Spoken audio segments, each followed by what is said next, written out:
Yes, sir. Yes, sir. We are in the building. That's what I'm talking about. What's up, y'all? Welcome to the Richest Steve in Atlanta. I am your host, Stevie Steve. We are back to you with another episode. We are on episode number 25, y'all. That's a quarter right there. That's a quarter episodes, man. And really, that's close to half of a year. So we've been doing this a long time. Like I said, about this time, usually I probably would have been done with my YouTube stuff, For the past 2 years, I would have been done.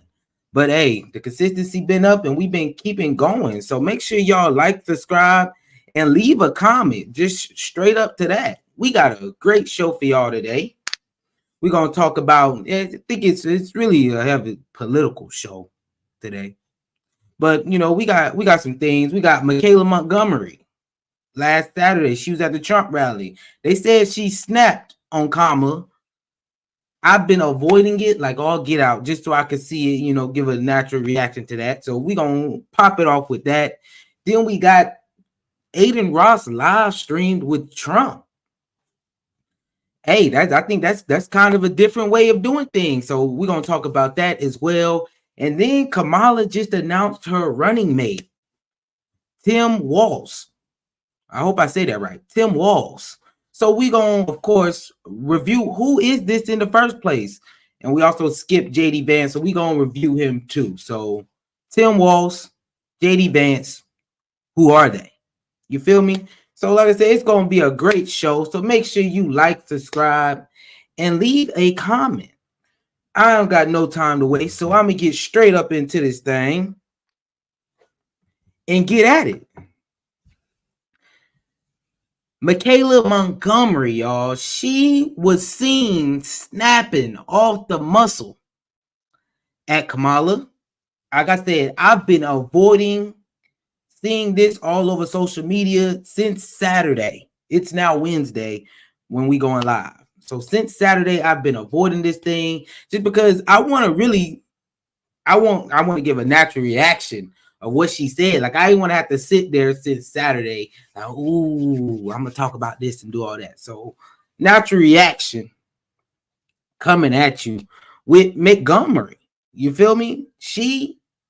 If y'all know who Michaelah Montgomery is, to give a little backstory, remember we did the little Chick-fil-A video. We did the little Chick-fil-A video when Trump went and he was handing out milkshakes at the little thing, and she said Trump done did more for black people than any president ever has done.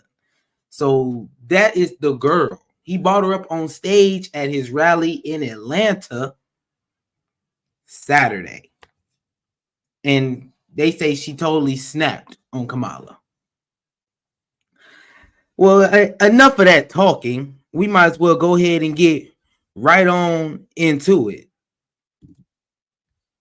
Y'all see it sitting there.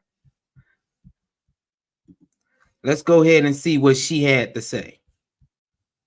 My name is Michaelah Montgomery. A lot of you guys know me as the girl from Chick-fil-A, but I am so much more than that. Not only do I serve as the CEO of Conserve the Culture, I am also the state director for Blexit down here in Georgia. I'm a Fulton County coordinator for America First Works, and I'm also launching a podcast on the Patriots Prayer Network. So put some respect on my name. Hey, shout yourself out. Shout yourself out. See, as a young single mother, I can tell y'all that rent is too damn high. I can tell you that as a young black voter, groceries are too damn high. And as an American citizen, period, seniors like my parents should never have to choose between medicine or food. It should never be the quality of life versus the quantity of life. And I don't want to hear, oh, but we capped the price of insulin and lowered the price of all these medicines. Yeah, but you raised the price of everything else. So it's about time to start telling the truth to Americans and let them know exactly what they're signing up for if they want to vote for Kamala Harris. All right, just that point right there. She ain't lying. Inflation is going serious. Y'all know they say we in a recession for real now. They say we are in a recession for real, just by the stock market.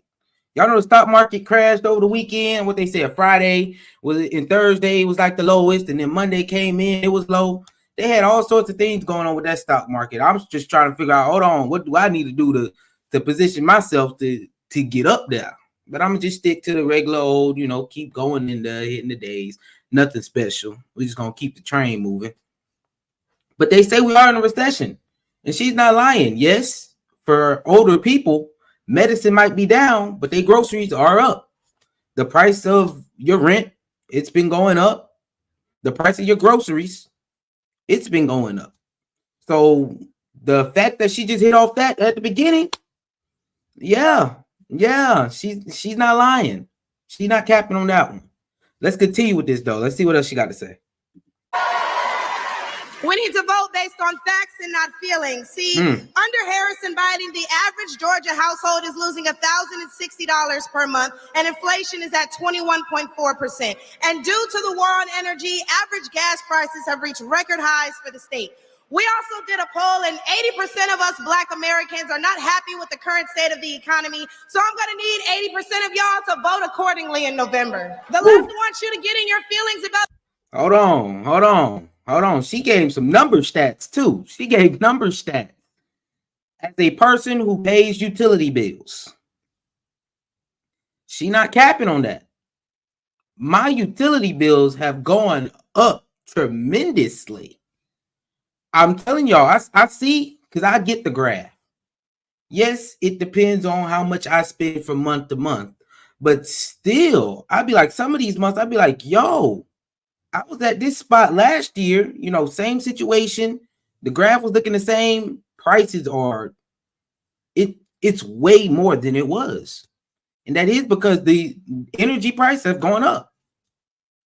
That just is what it is. And the biggest one has been that electricity bill, for sure. My electricity bill constantly is $200 nowadays. It used to not be $200, but now my electric bill is constantly $200. That's just an easy hit that I take every single month, regardless, because I already know. And that doesn't. Yeah, the range may change a little bit, but the average for me right now, $200 a month for electricity. So she hit on another one for me that hit me, and then she said y'all need to vote on facts and not feelings. Whew. Hey, as Black people, lately, all we've been voting is feelings. And that's even crazy too, because like I told y'all, I'm in the learning process. So I'm learning about the different ways that Black people have been affected, how they switched their voting party and why they switched it. It was off of feeling of how they felt. So it's gonna be pretty cool. And I got some cool things coming with that too. So y'all be on the lookout. September is gonna be a little different. I'm gonna have to switch some things up in September just to get y'all something a little different. So be on the lookout for that. Because like I said, if I'm learning, I want y'all to be learning too. That way we can have these political talks even more. And all I've been doing right now is that research behind all this. So some of the things she's saying, it makes a little bit more sense to me right now, because this whole week, last week, like I said, I started working on a little something so that y'all can come along and learn with me. So far, she's spitting. About things that have been said, but I want you guys to pay attention to what has been done. They don't want to talk policy. They just want to use propaganda to steal your vote. The left is trying to tout this woman as a savior for the Black community, but all she's done is hurt the Black community since she came into the game. See, the first step in destroying the Black community is to dismantle the Black family. So aside from her record as a prosecutor, why don't we ask Mrs. Willie Brown if Kamala Harris cares about Black families? Hold on now. If y'all don't know the backstory for that, they say she was the side chick. And that she, sexed her way through politics. That's the little jab right there. They say she was the side chick, and so she breaking up families, y'all. That's just a little jab right there. That it hasn't been proven.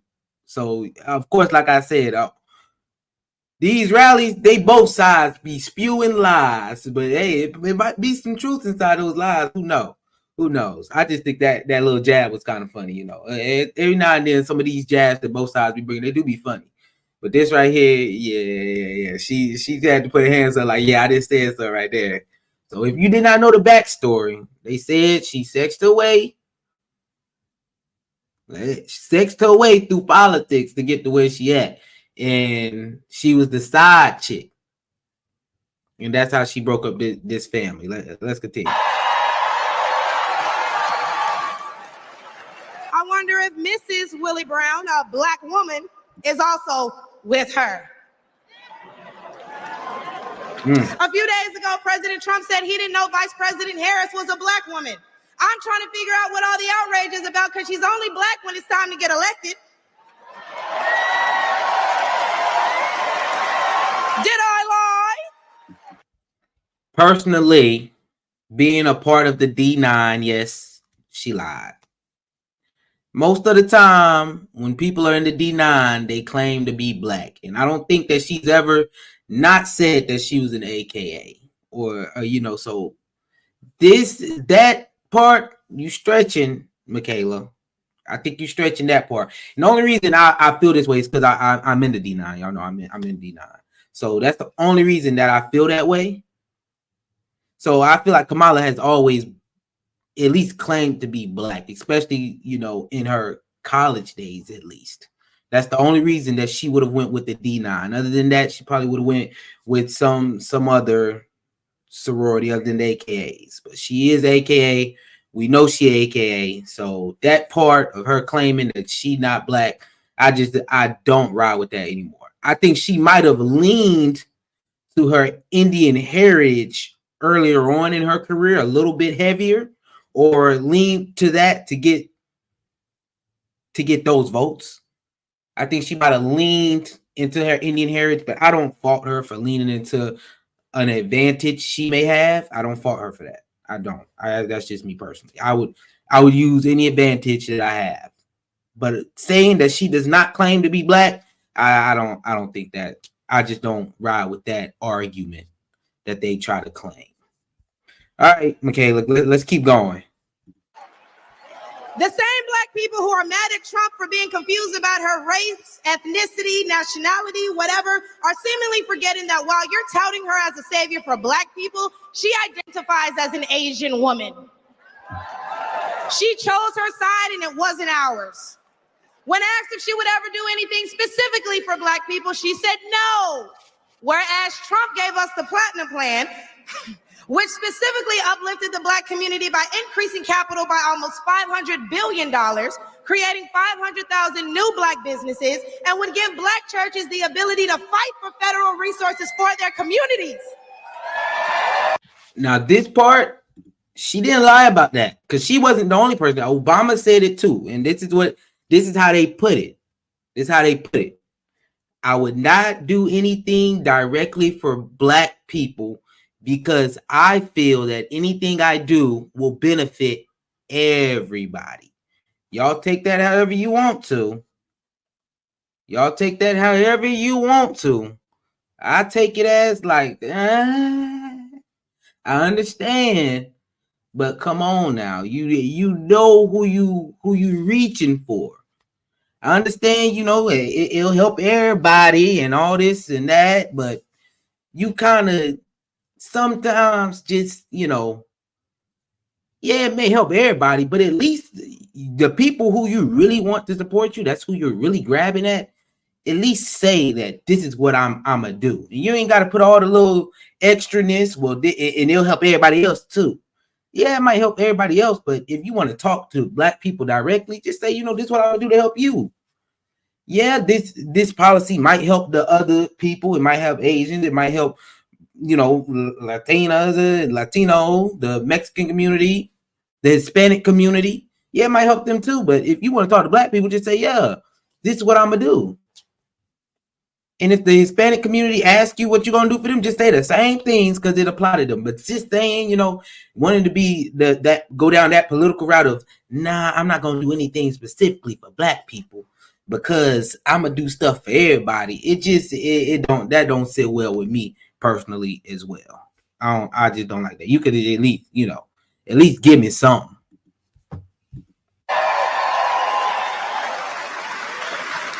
And why are we acting like strong borders aren't a thing literally everywhere else in the world? Since when has being patriotic been a crime? See, a few weeks ago at the debate, Trump mentioned black jobs, and a lot of people got in an uproar as if they didn't know what he meant. Well, we go to the polls and cast our black vote. We go to the stores and spend our black dollar. We live in our black community, but for whatever reason, we draw the line at a black job. All right. All right. We do got our black businesses. Michaelah, she do good. She do good. She doing good. She doing good. I like that. I like how she put that. We draw the line at black jobs, but we spend our black dollars. We got black businesses. Hey. Hold on, Michaelah. You might have spit with that one. She might have spit with that one. I'm going to let her continue, though. Hold on. I'll give you a props because everybody looking like, hold on. But wait, because if you're wondering what a black job is, please, I encourage you all to drive through Atlanta at all these beautiful black-owned businesses and check and see who works there. Probably a black person working for a black entrepreneur, recycling the black dollar, creating black generational wealth.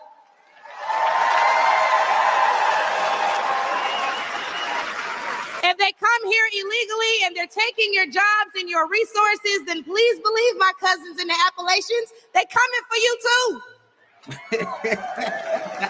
And y'all know Kamala Harris has yet to say Laken Riley's name.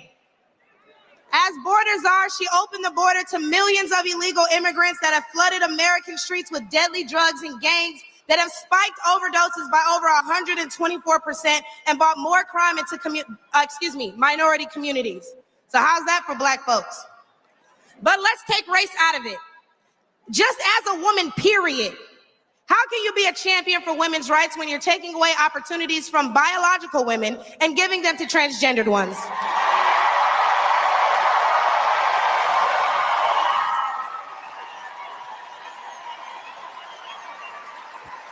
All right, I have no words to say about that statement that she just made, but I do want to hit on the immigrant thing. She not lying. I done heard in Chicago, some of them migrants is getting a little feisty. Some of the migrants is getting kind of feisty now. I'm talking about like threatening the black people in their communities. That the immigrants came and taking over, taking over their schools, taking over their funding. That's it. Hey. And I know y'all seen what's happening over in the UK. They have whole race wars going on over there right now over immigration.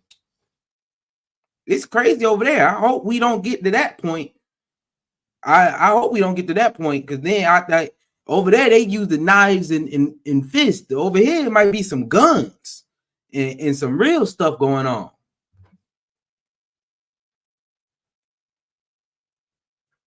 But hey, they hit on that, because that border situation is definitely crazy. And I feel bad for black people in poor communities in Chicago and in New York specifically, where they've let the migrants come in and kick their kids out of school for housing and take their funding that they was promised. And they're giving it all over to this new immigrant class that they're ushering in. Let's continue, though. I'll wait, y'all, because I wasn't done. See, how can you promote equity for women and you're allowing men to play in women's sports? And didn't that supposed to just happen in the Olympics?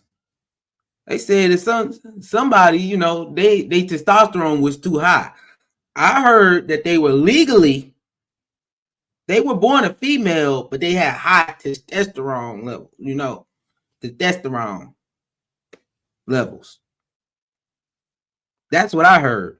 So she two-pieced the girl, and the girl quit. But I did hear that the lady is a lady. Just the testosterone levels is high. She has high testosterone levels. So she got real muscle in there. So when she two-piece them, knock them straight out. That's just what I heard. I don't have no opinions about it. I did feel sorry for the lady that had to go out there and got two-piece, though. I did feel sorry for the lady because she said she got hit so hard with a pop. She just got on up out of there. I did feel sorry for the lady. And in sports, another thing that happened was the swimming thing. Y'all seen that swimming thing where they allowed, I know for sure this was a sex change. That was a sex change. Whooping the mess out of them biological females. Whooping the mess out of them in college. And it was this one girl, she got second all the time. She was always getting second. And they done gave her all her wins back. I think that's cool. They done gave her all her wins back in swimming. But at the time, if I was her, I would be pissed. I keep losing. And now I get recognition on the back end. I'd be like, man, I'm pissed. I'd be mad. Either way, hey. Yeah, this is some craziness. And what kind of feminist would still allow men to enter their sacred spaces, i.e. our bathrooms and school locker rooms? Do I even need to mention the opening ceremony at the Olympics? Or the fact that Angela Carini was forced to fight a man and told us that she's never been punched so hard in her life. We cannot allow dangerous liberals who think things like this are okay into the White House, because my daughter will not be fighting a man at her wrestling match.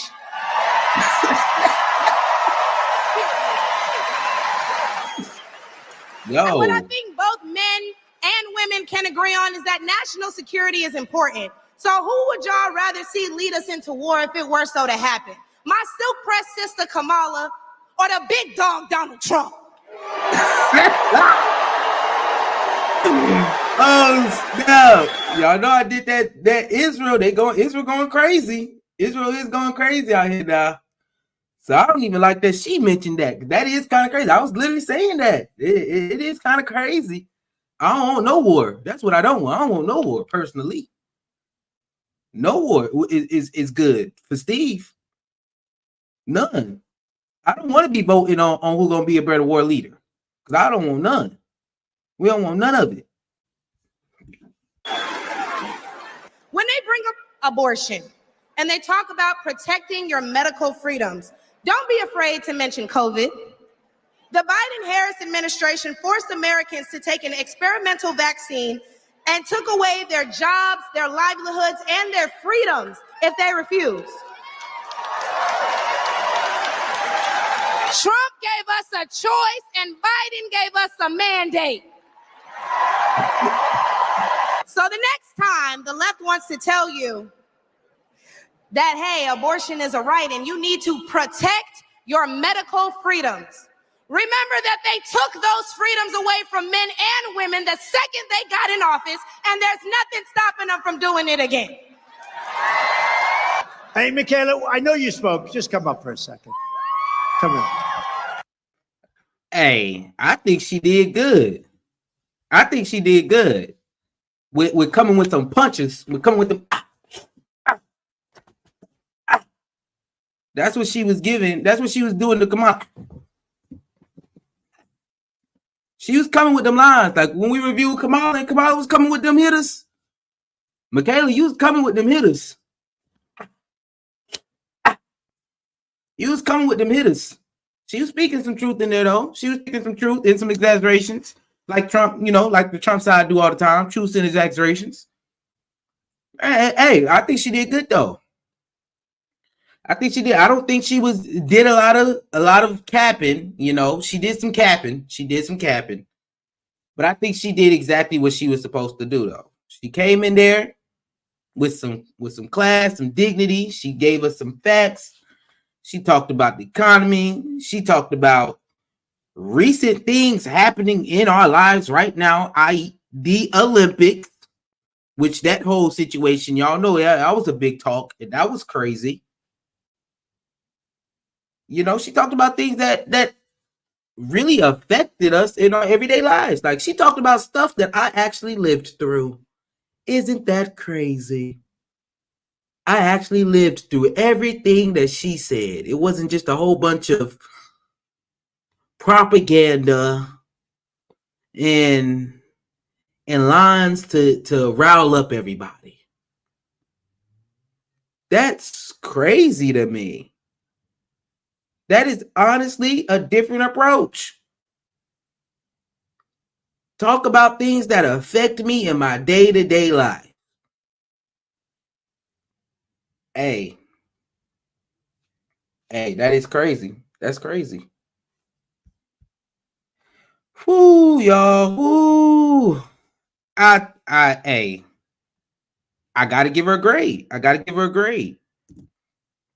give her an A. Just like I gave Kamala an A+. I'm gonna give her an A for this. Because she went on stage and went out there.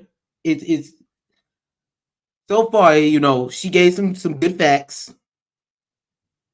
Even though she exaggerated it a little bit, with the whole Kamala, doing her thing in her past life. But she gave facts and she gave recent things that affected me in my everyday life to connect me to feeling a certain type of way. That's why I'm giving her A+. I think she did good. I think she went up there, did what she was supposed to do. Kudos to her. And with that, make sure you like, subscribe, and leave a comment. Leave a comment as we go ahead and just move on into our next topic. Adin Ross live streaming with Trump. I think that's one of the craziest things that, not crazy, I think that was one of the most strategic and smart plays that Trump has done. Because he beat Kamala to the punch on live and getting on a live stream. If y'all know media influence, the type of people who watch Adin Ross, Trump just hit a whole different demographic than he normally would hit. What demographic did he hit? People would ask. He hit the young demographic. He targeted the young demographic with this. And I think that the play was beautiful. I think it was beautifully executed. He broke records in streaming with Adin Ross. He did all those things. He was on there for what? Like they said, like an hour. And if you know streaming, it is a young audience. Adin Ross is a big influence. This is A+ for Adin Ross and the things that he has going on as well. Good play by Adin Ross, and that's how I feel about it. The media play for this, A1. A1 for Adin Ross, A1 for Trump. Trump's hitting that younger demographic that actually follows Adin Ross, that actually are saying that they would vote for Trump. Who watched Adin Ross? Let's be real. Young white kids. Young white people. A lot of black people, are actually tapped into Adin Ross. We see what Adin Ross has going on, even though we don't just, champion Adin Ross. But still, it's a young demographic that watched Trump on Adin Ross stream, and now they're more connected to Trump. It was a more laid back interview. It was an interview that I feel like Trump could handle and run all over, do whatever he really wanted to. It was a plus. Anyway, enough with the talking. Let's go ahead and get right on into the video.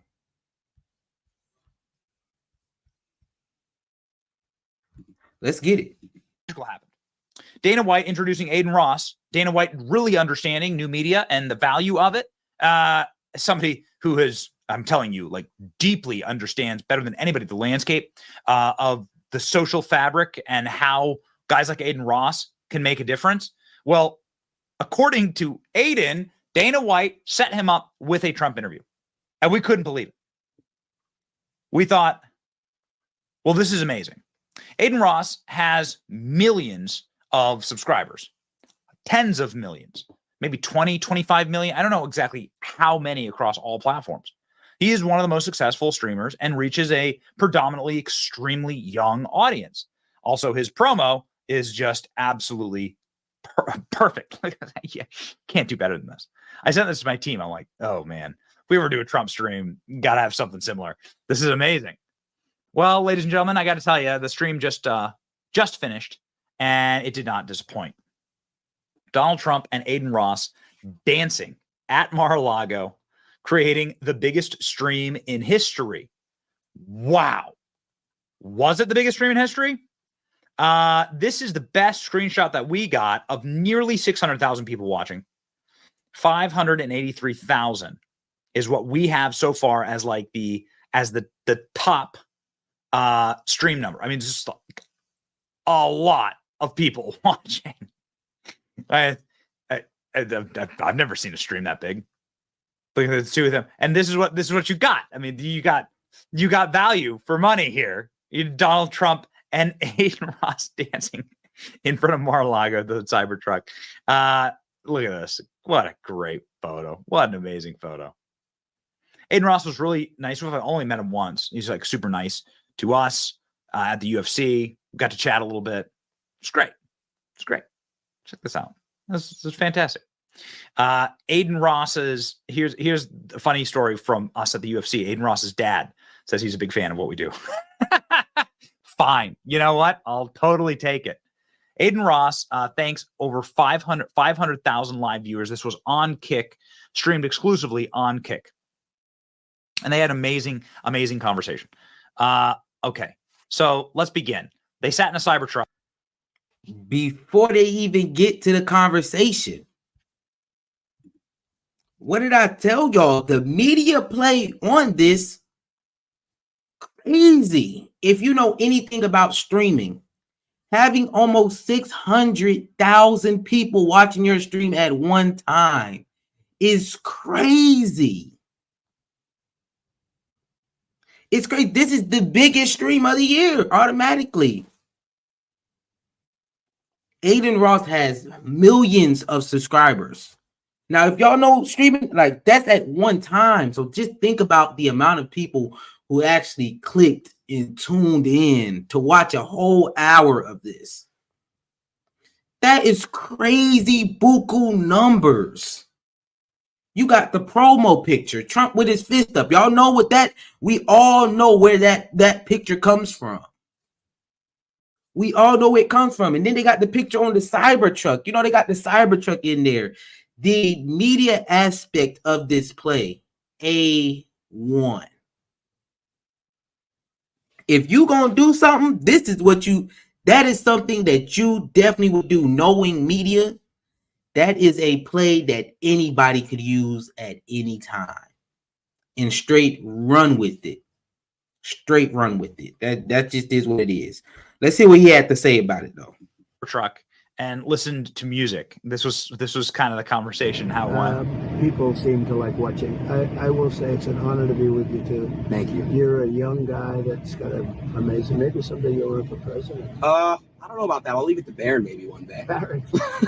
Yeah, not Adin for president. Barron, you know, when it comes to Richard Steve for president, man. Adin Ross set up a Cybertruck part of the interview, but then the stream for the interview was inside of Mar-a-Lago in one of the larger rooms, one of the larger like ballrooms. This is what it looked like. This is what the stream setup looked like for Adin Ross and his team. Obviously, he drove up the Cybertruck, and even Elon Musk said, "Cool." All right. So how did they welcome in Donald Trump to join the stream? Here's how they did it. Just primo content here. Many like primo content here. Welcome in Donald Trump with the 50 cent. Of course, he had to cut the sound on this. But a little backstory with the mini men. Y'all remember, this is what popular culture was saying that Trump needs to walk out to for now on. after the assassination attempt. They said Trump needs to walk out the 50 Cent mini men from now on. And Adin made it happen. Media these days is crazy. That's exactly what the audience wanted. Trump to walk out to mini men. The media play on this. That's literally all I feel like I could keep saying. The media play on this was A1. It did exactly what it was supposed to do. Adin, very, very proud of Adin for the stream. Amazing work. Possibly my favorite part of the stream was when President Trump was reviewing foreign heads of state and saying what he thinks about them. Yeah. He's turned very liberal, actually. Oh, no, I don't know no Justin. We're going to skip Fidel Justin Castro. for it. And could be. But somebody that's a strong conservative would Looked into this story, and man, it makes a lot of sense. Fidel, Justin Trudeau's holding up. Here we go. President Trump on Gavin Newsom. Yeah. I'll hit it. Gavin Newsom. You spelled it. No, you spelled his last name. He literally ruined California. Beautiful state. California is beautiful. He ruined it. And when you watch him, he's always saying, "Oh, we're doing so great." Right, We're not right. doing great. I mean, I have holdings in California, and I own a golf course right on the ocean, right on the Pacific Ocean in Palos Verdes. So beautiful. It's a club. It's big, many acres, hundreds of acres, and it's fantastic. But California is so precious. One of the most beautiful places in the world in terms of weather, For sure. in terms of everything. And they're just destroying it with crime. The crime is out of control. It's a very dangerous place. And he, I think it's a shame because I like him. I got along with him great. I helped him a lot with his fires. I kept saying, why don't you do something about the forest fires? Yeah. There's no reason. Donald Trump with the nicknames. California, y'all. If y'all don't know, I lived in California for a whole year. Environment-wise,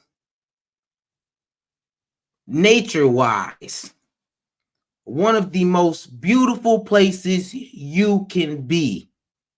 It's literally, the beach is an hour away from the mountains. You got desert, whole bunch of different landforms. You have the redwood trees, a beautiful place. But if I lived there for a whole year and a couple months, I would never move out there on my own, strictly because of the homelessness problem and the violence, and the economy out there is trash. The economy's out there trash. I have a bad story of being out there where somebody was acting crazy out there and threatened me for no reason. On top of that, I get there, y'all know I'm gonna ask my people what I need to know. The gangs here is running it, so don't wear no baseball hats of any kind. Like, what type of bull is this? I come from Atlanta. That's all they wear is the baseball caps. It's the style, they outfits. But if anybody from Atlanta come out here, into California, don't wear your baseball hat, bro. Don't bring it. Just leave it at home. Then they told me, I really didn't care too much. I have a girl, but they still gonna tell you, don't mess with the Latino women out here. Why? Because the Hispanic men get mad and slash your tires. What type of bull is this? The violence out there, ridiculous. The economy out there, ridiculous. Everything expensive as all get out. $7 gas, regular gas. That's all I gotta say on that. So I just like, nah, I couldn't stay out here. It's fun visiting, be out here for a little quick second, but all that other mess, nah. California is definitely, it's not a place I would like to just live in personally. I couldn't afford it. Let's just be real. I couldn't afford to stay out there in the situation I got in Atlanta. I couldn't stay that same situation if I moved out to California? Kim Jong-un. But I got along with him well. Now, this man I really got along with well. We had Little Rocket Man. We had the red button. He said, I have a red button on my desk. And I said, no, I have a red button too. And mine's bigger than yours and mine works. That's what I'm talking about. Let Kim Jong-un know. It was a really bad month and a half. You know, he was very, very tough on President Obama, very tough on everybody. You know, it's the hermit nation, and it really is. I mean, it's. I said to him, "Do you know Elton John?" No. I said, "Did you ever hear the song Rocket Man?" And I actually played him the song Rocket Man. He said, "No, I've never heard it." I said, "You're Rocket Man." He said, "No, you call me Little Rocket Man, not Rocket Man." But I tell you what. So we had a very nasty 2 months. People were actually worried about Little Rocket Man. Dangerous. But President Obama told me that this was the single biggest threat to the United States. Incredibly humanizing. Donald Trump talking about the assassination attempt on his life. 10 seconds earlier would have been good, but there was a communications problem. But he supposedly, I don't think he knew. I mean, I've gone through it too. I don't think the sniper knew anything about it. He may have heard there could be a problem, but he didn't know anything about it. Think of it. A thing like that happens. He went by the gun and the fire of the gun. And I guess when the bullets come out, you see fire. And he was able to see that from probably more than 300 yards away. So that's 3 football fields. That's a lot. And one bullet took him out. And if he didn't shoot him, you would have had probably a lot of people dead. Right. Probably a lot of people would have been dead. He had a lot of bullets up there. He had a powerful gun, and he had a lot of bullets up there. And the reason he stopped was he got hit 5 seconds. That's a pretty amazing job when you think, you know, it's sort of a surreal experience. Yeah. Right? And you could say that for them too. And they go years and they don't have to do that. They don't have to shoot people. And then all of a sudden they're confronted and they see somebody fire. President Trump even found a way to roast. Hold on, y'all. Hold on. Look in the background right here. Y'all see them? Look at the black man connected with Trump because he got that mug shot. It say never surrender. Ain't no way. And they see somebody fire. President Trump even found a way to roast Joe Biden while talking about getting shot. Pretty amazing here. And then he goes on to roast Biden and Kamala and Hillary. Were very brave because when I was being shot at, there were 8 shots. And as soon as they heard that first gun, I did think I did a good job because I heard and I went down. You know, when you hear bullets, you tend to drop to the floor if you're intelligent. Of course. If you're not intelligent, like I don't think Joe would have dropped to the floor. I think it's No, I think you would have just been like, "What's going on? Hey, what's happening? What is that? Where are those bullets? Is that a bird? Oh, there they are. There they Yeah. are. No, I don't think he would have dropped to the floor. Right. But anyway, No comment. it's when you hear this and when you see what's going on, and they fill up the place. But what she does is a little bit different. She has them go last. That's smart. I give. So in other words, they want her to finish her speech, get the hell off the stage, and then they can listen to the rest. Performance starts. No, that's just kind of smart. Hillary did. No, I give her credit. Yeah, give it to her a little Hillary never figured that out. She'd get some star, and the star would fill up the place, and then the star would leave. They would leave. Everybody would leave. And she's talking to an empty stadium. You know? Going to this country, they're destroying our country, Adin. They're destroying stupid people. He's not a smart man. He wasn't smart 35 years ago. He wasn't smart 20 years ago. And now he's really not smart. And you saw that from the debate. I mean, he's really gone down the tubes. And she couldn't even pass. Yeah, if you know Biden's history, I don't think he may have been smart in the books, but some of the laws he passed, that crime bill, 1994, I don't think that was it. Hey, that was a little tough. That was definitely a little tough. What was it, 96? That crime bill was in 96. No, I think it was 94. I think it was 94. Let me see. Let me make sure I get that right. Let me make sure I get that right. I was just looking at that joint too. When that crime bill was. Yeah, I was right. It was in 94. It was in 94. Like I said, that crime bill in 94. It's craziness. Let's continue. pass her law exam. She couldn't pass her bar Yep. exam. And I'm not saying that because I know other people didn't pass their bar exam, but she thought she'd never be able to pass it. And this is who we have running our country. It's a shame. She's ultra left, ultra radical. I just see where 99 vicious terrorists, when she was, I guess, Attorney General, because she was Attorney General of California, she destroyed California. Her policies have destroyed California. Her policies, when she was the district attorney, have destroyed San Francisco. San Francisco was the best city in our country 20 years ago. And now it's, not even. Yeah, man. I mean, it's hard to watch this and not smile. You got to check this out. This is just amazing. Yeah, I do like the little dance they was doing, celebrating their little win. You know, they did what they did. So they over there doing the little dance. I can't blame them on the little dance. They happy. They did what they did. Great media for Trump. Other than, what he did in the stream, what he said in the stream, the whole media present behind the stream, the whole thought process on that, A1. Definitely got it out to the audience that he was trying to reach. I feel like it's Adin Ross, so it's a little bit more on the playful side. That's why they talked about Kim Jong-un and Gavin Newsom. Let Trump talk his stuff. Basically, let him talk his stuff, get his stuff off his chest. That's because that's really what the younger folks were looking for anyway. On a lot of that stuff is more for entertainment, more than anything. Hey, Adin Ross, good stuff. Trump, good stuff. I'm gonna give y'all A1. The one thing I will say though, because I know how this plays out. Oh my God, Trump was just with Adin Ross. Who do I get out there with? The number one black streamer right now is Kai Cenat. I gotta get on Kai Cenat.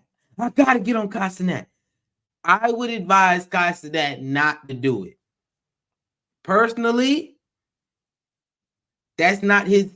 I don't see that being in his bag of what he leans towards. Adin Ross, on the other hand, I see Adin Ross leaning towards that being his type of vibe, that being something that he would do. Kai Cenat, on the other hand, I don't see that being down his lane, at least not right now. Kai Cenat, he do the more, his energy to me does not give, let's have Kamala come on here. Now, Kamala's going to want to. I think they already said it. She already reached out. But I would, if I was Kai Cenat, just me looking from the outside of the person who Kai Cenat is, I would not do that. Now, if it was the Richard Steve in Atlanta, I would have Kamala on there for my show, because that's it's kind of down my lane. But if I was Kai Cenat, I just don't think that is down his lane. So personally, if I was Kai, I wouldn't do it. Will it bring him numbers? Yes. But at that point, is it really going to do more numbers or do more for him than what that interview with Trump did for Adin? So y'all let me know in the comments. You feel me? With that, like, subscribe, and leave a comment as we move right on into our last topic of the day. Kamala just announced who her VP running mate is. Tim Walz. I didn't know who the hell that was. I don't know who the hell JD Vance is. So since both candidates, Kamala and Trump, have announced who their VP running mates is, Kamala is running with Tim Walz. Trump is running with JD Vance. I feel like we should get to know who these people are. Because, like I said, I'm starting to learn. We need to do a little research on these people. We're not just going to let these people just throwing anybody at us. We want to know who these people are. And, hey, y'all might not want to, but I do. So I asked the question. Tim Walz, JD Vance, who are they? And that's what we about to get into right now. We're going to start with Tim Walz, though. We're going to start with Tim Walz, and then we're going to go from there.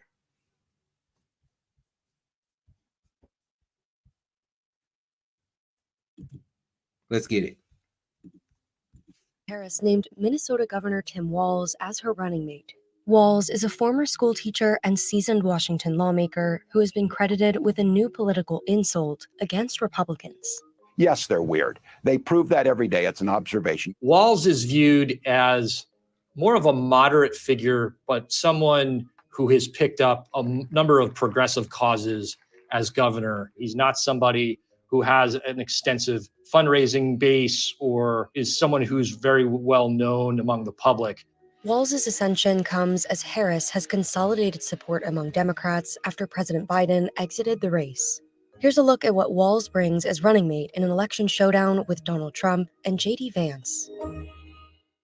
Tim Walz is a proven winner among rural voters, and he's been very successful in Minnesota, which is a state that Republicans are trying to put onto the battleground map. Thank you, Minnesota. Walz really gives this everyman persona. He's somebody who's very comfortable with farmers. He's also someone who can appeal to voters in the suburbs and the cities. Hey, Minnesota, Governor Walz here at the Great Minnesota Get Together. The 60-year-old governor didn't begin his career in politics. He's someone who worked as a school teacher for more than 2 decades. He also spent time in the military. So he really brings to the table a background of someone who had an entirely different life before he entered politics.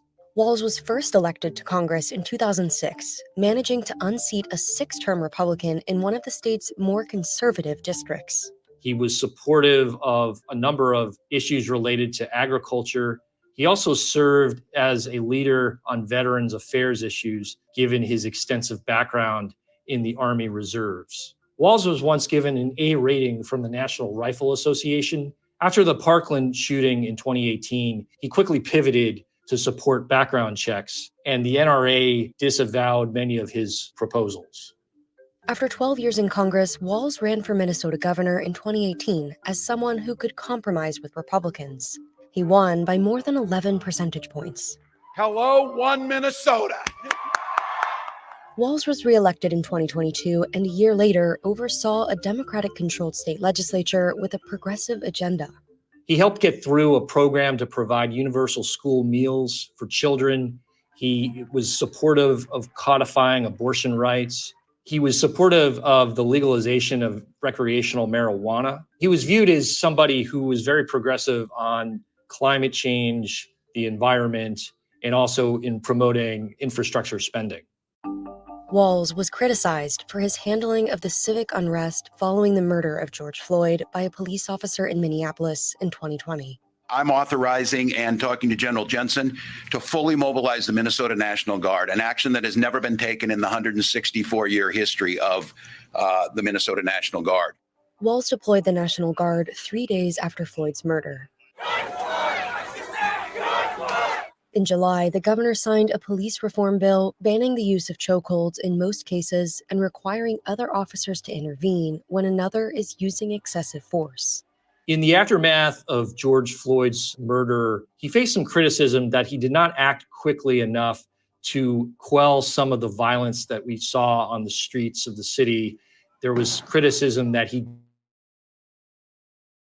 restored order. In recent weeks, Walz has repeatedly used one word to describe Trump and his running mate, J.D. Vance.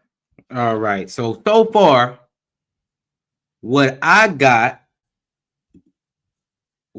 getting of who Tim Walz is, he's a Minnesota man. He's into, he's not a city guy. Not really a city guy, veterans. He did a couple good things, I feel, the school lunch thing. He's very progressive when it comes to women's rights and abortion. He's very progressive when it comes to the legalization of marijuana.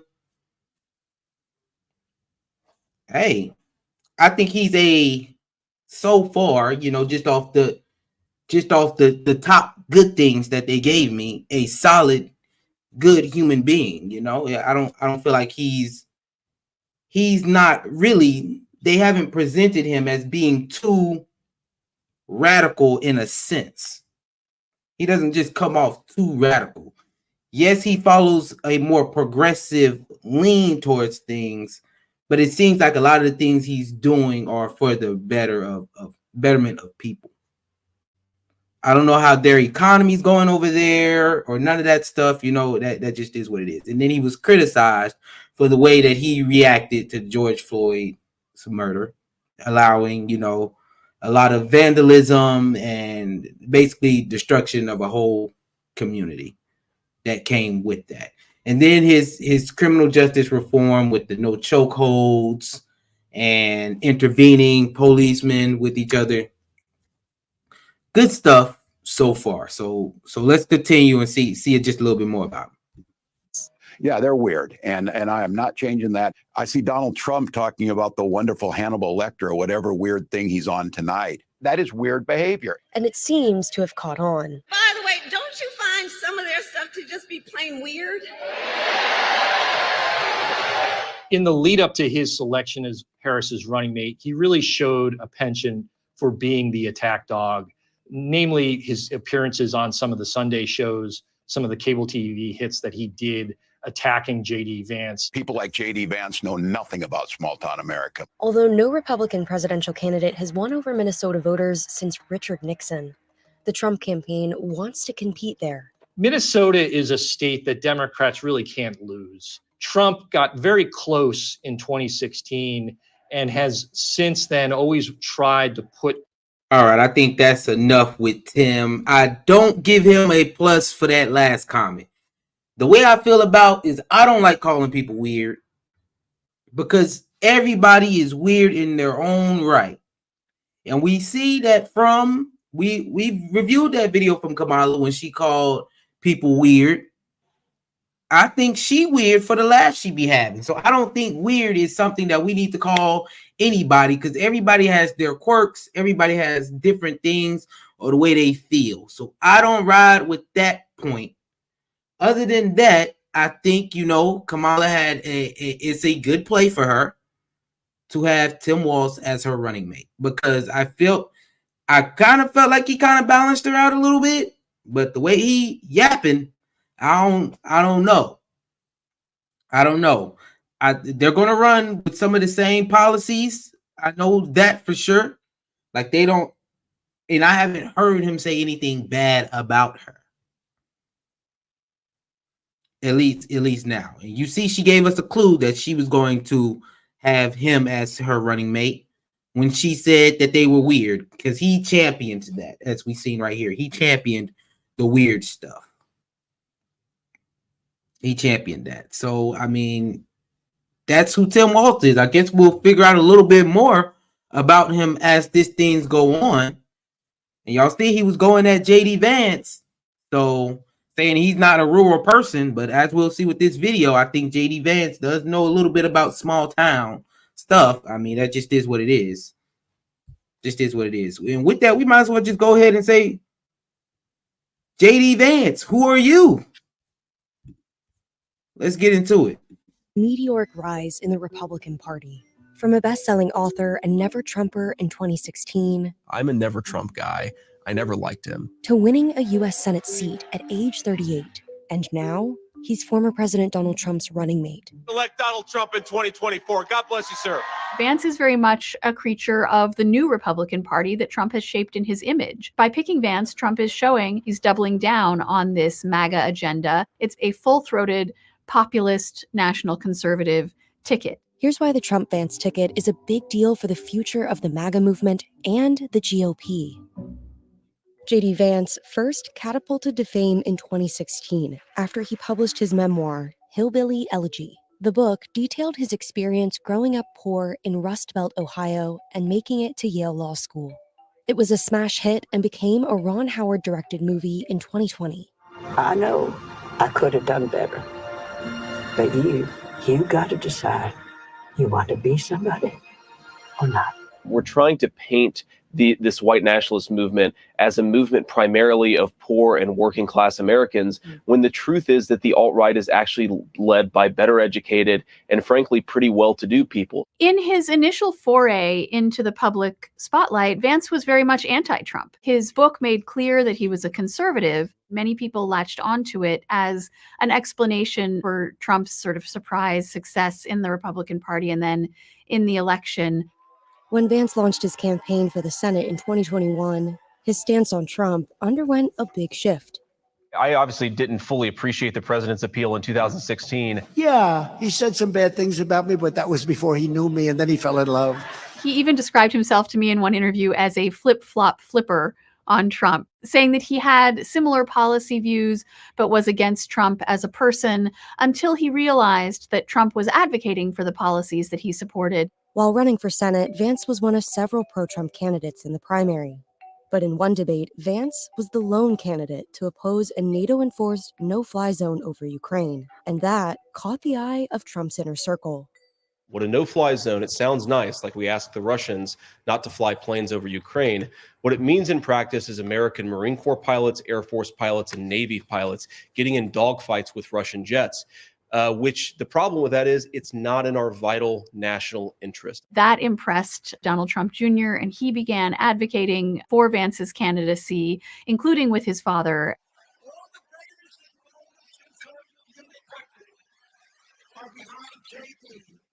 Trump's unique brand of conservative politics has been reshaping the core tenets of the Republican Party since he was elected in 2016, like tighter borders and a retreat from the world stage. He's changed the GOP so much that the Republican National Committee recently revamped its platform to a new, stripped-down version, one that focuses more on Trump himself than on specific policy decisions. Trump has been changing all of those stances to the point where many older Republicans feel it's no longer recognizable.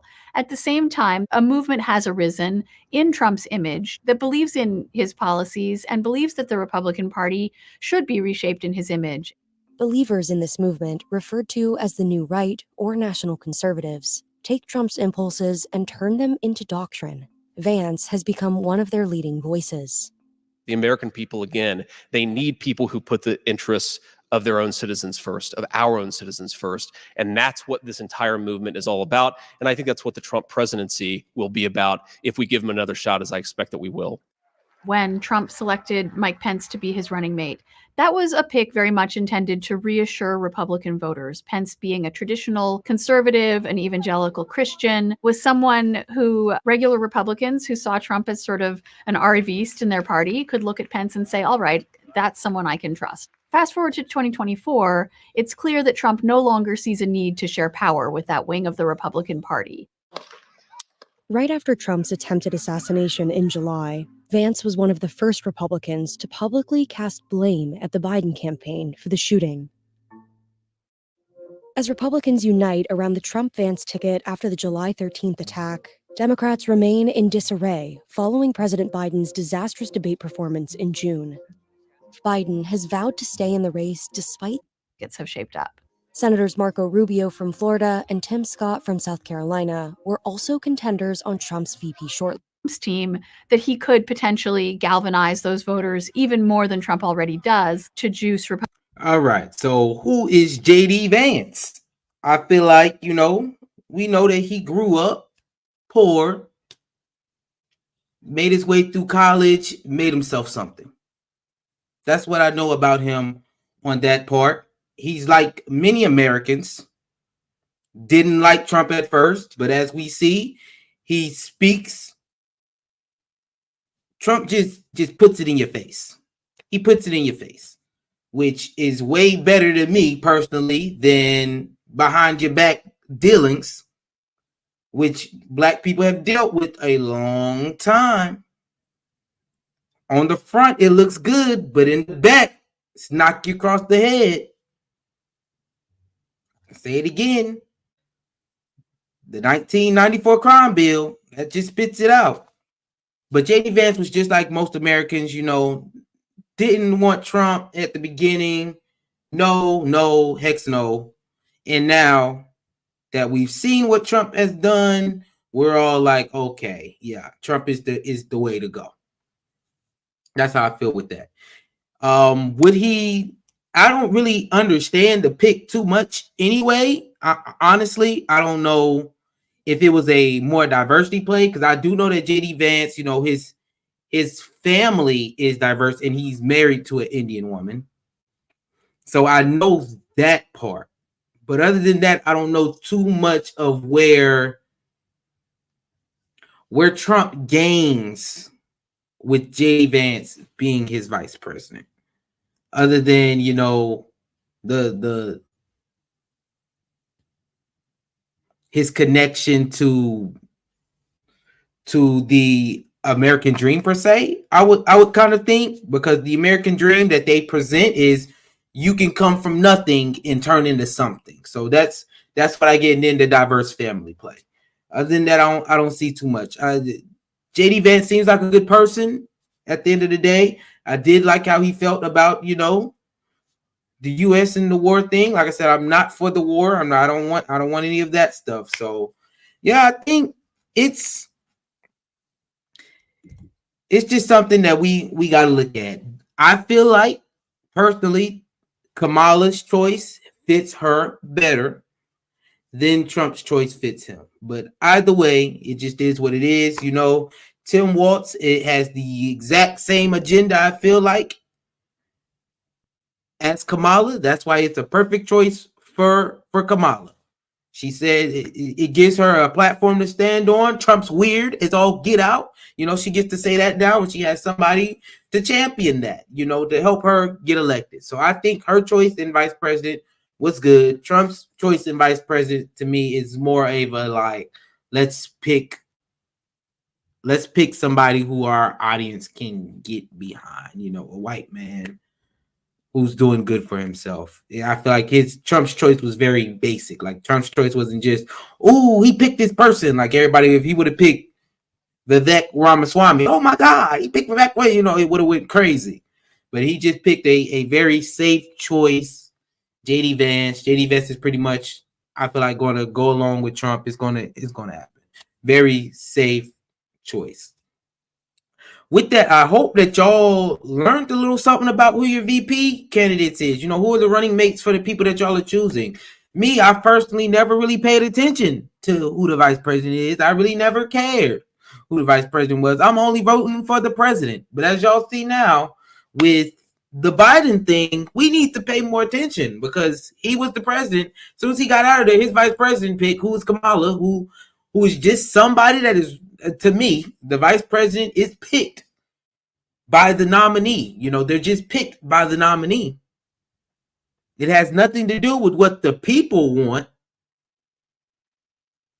Nothing to do with a democratic process or none of that. You know, you don't have to vote for who they are. You vote for the main candidate. The main candidate picks who they want to be their vice president. And you kind of got to just go along with it that way. So now we see that, yeah, vice presidency, it does matter. Vice presidency does matter. So we kind of do a little research on all of them. And with that, man, make sure y'all like, subscribe, and leave a comment. Like, subscribe, and leave a comment. Let me know how y'all feel on that topic right there. Y'all, it has been a great show. We had a lot of things to talk about. Michaelah Montgomery, she went in, was hitting them elbows, you feel me? Chopping Kamala. She was telling some truth, some lies, and some exaggerations out there, but she did what she was supposed to do. You feel me? Adin Ross and Trump live streaming one of the biggest live streams, media coverage, new media things that's happened. A1 play for Trump, A1 play for Adin Ross. And we ended it off with Tim Walz, JD Vance. Who are they? They are your vice president nominees. One of these people will end up as your vice president. So let's do some research on that and figure it out, y'all. Hey, and with that, we're going to go on and end it off. Thank y'all for watching. I appreciate y'all for tapping in. Peace, love, and riches. I'm out. Yes, sir.